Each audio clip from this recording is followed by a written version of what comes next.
ରେ ବର କନ୍ୟାଙ୍କର ବିବାହ ଦଶ ମେଳକ। ଆମେ ପୁଅ ଝିଅ ବାହାର କରୁଛେ, କିନ୍ତୁ ଏଇ ଦଶ ମେଳକକୁ କେହି କେହି ଦେଖୁଛନ୍ତି, କେହି କେହି ଦେଖୁନାହାନ୍ତି। ତେଣୁ ଦଶ ମେଳକକୁ ଦେଖି ଭଲ ଭାବରେ ଜାଣି ଯଦି ଆମେ ବିବାହ କରିବା ତେବେ ମଙ୍ଗଳ ହେବ। ତେବେ ସେ ଦଶ ମେଳକ ସମ୍ବନ୍ଧରେ ଆସନ୍ତୁ এই ଭିଡ଼ିଓରେ କିଛି ଜାଣିବା।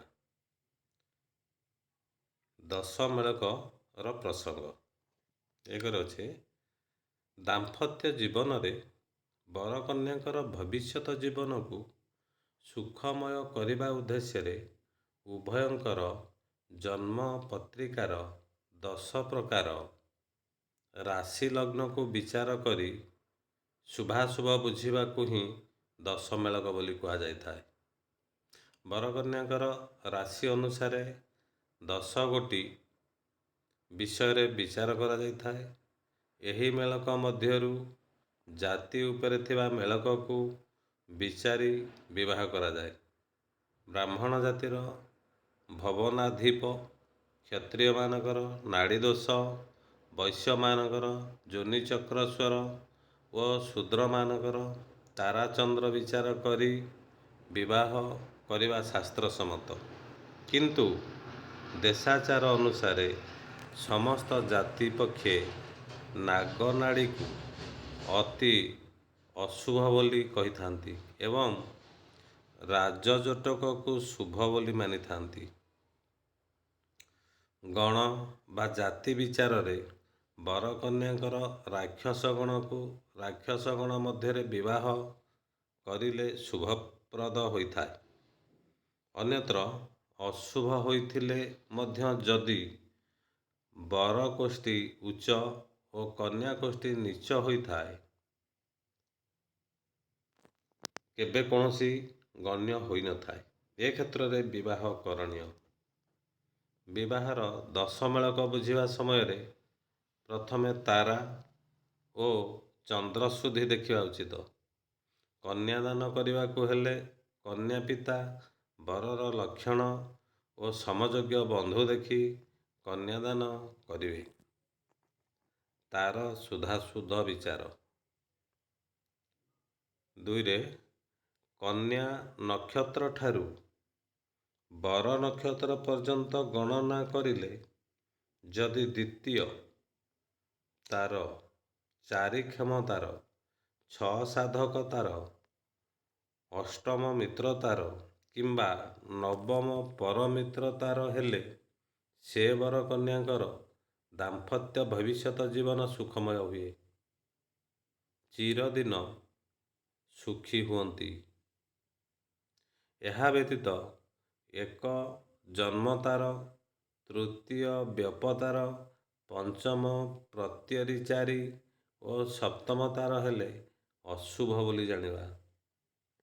ତେଣୁ ଏ ସମ୍ବନ୍ଧରେ ପରବର୍ତ୍ତୀ ଭିଡ଼ିଓରେ ଆମେ ବୁଝିବା ଯେ ତାର କ'ଣ, ଚନ୍ଦ୍ର କ'ଣ, ପ୍ରତରି କ'ଣ, ବ୍ୟପତାର କ'ଣ, ଏ ସମ୍ବନ୍ଧରେ ଆମେ ଜାଣିବା। 3 ନମ୍ବର ଚନ୍ଦ୍ର ଗଣନା।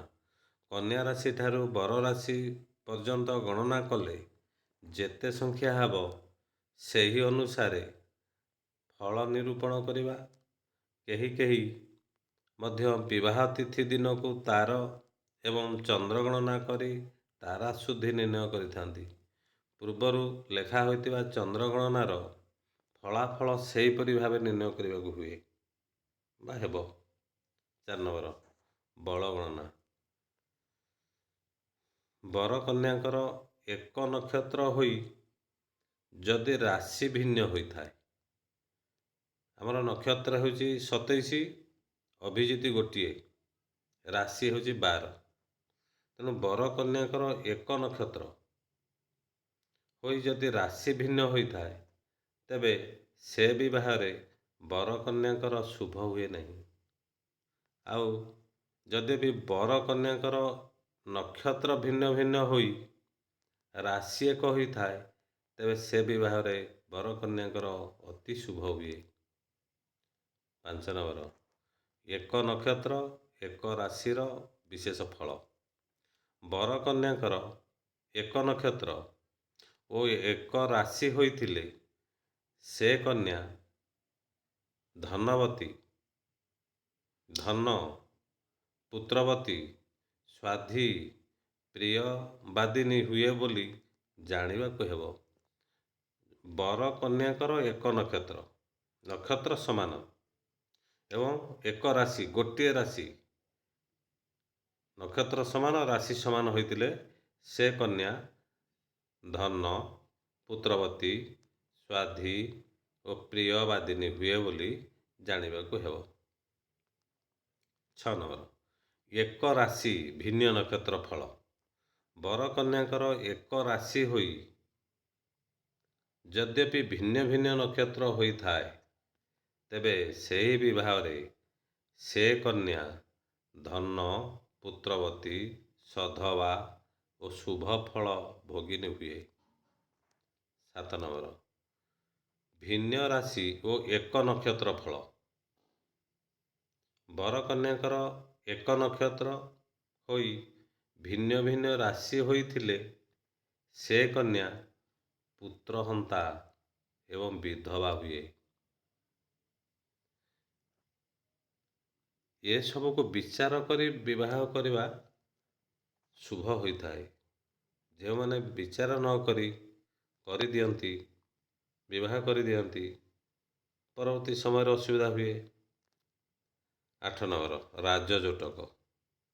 ବର କନ୍ୟା ଉଭୟଙ୍କର ଏକ ରାଶି ହେଲେ କିମ୍ବା ବର ରାଶି ଠାରୁ କନ୍ୟା ରାଶି ପର୍ଯ୍ୟନ୍ତ 7 ଏବଂ କନ୍ୟା ରାଶି ଠାରୁ ବର ରାଶି ପର୍ଯ୍ୟନ୍ତ 7 ହେଲେ କିମ୍ବା ବର ରାଶି ଠାରୁ କନ୍ୟା ରାଶି ପର୍ଯ୍ୟନ୍ତ 4 କିମ୍ବା 10 ହେଲେ, ନଚେତ୍ ତୃତୀୟ ଏକାଦଶ ହେଲେ ରାଜଜୋଟକ ବୋଲି କୁହାଯାଏ।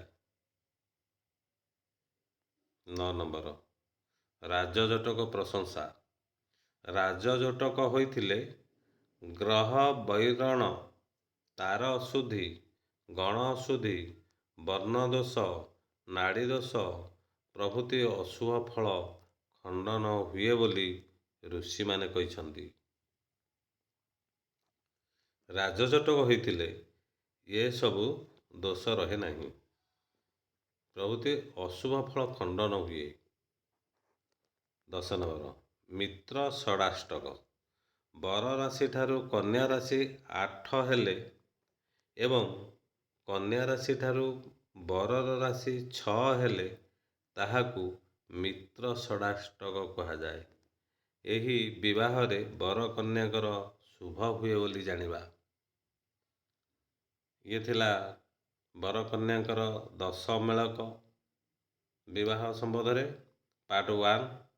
ପରବର୍ତ୍ତୀ ସମୟରେ ଏହାର ପାର୍ଟ 2 ଅପଲୋଡ଼ କରାଯିବ। ଆଉ ଭିଡ଼ିଓଟିକୁ ସମ୍ପୂର୍ଣ୍ଣ ଦେଖନ୍ତୁ। ଲାଇକ୍, ସେୟାର, କମେଣ୍ଟ ଏବଂ ସବସ୍କ୍ରାଇବ୍ କରିବାକୁ ଅନୁରୋଧ। ଏତିକିରେ ରହିଲି। Thank you.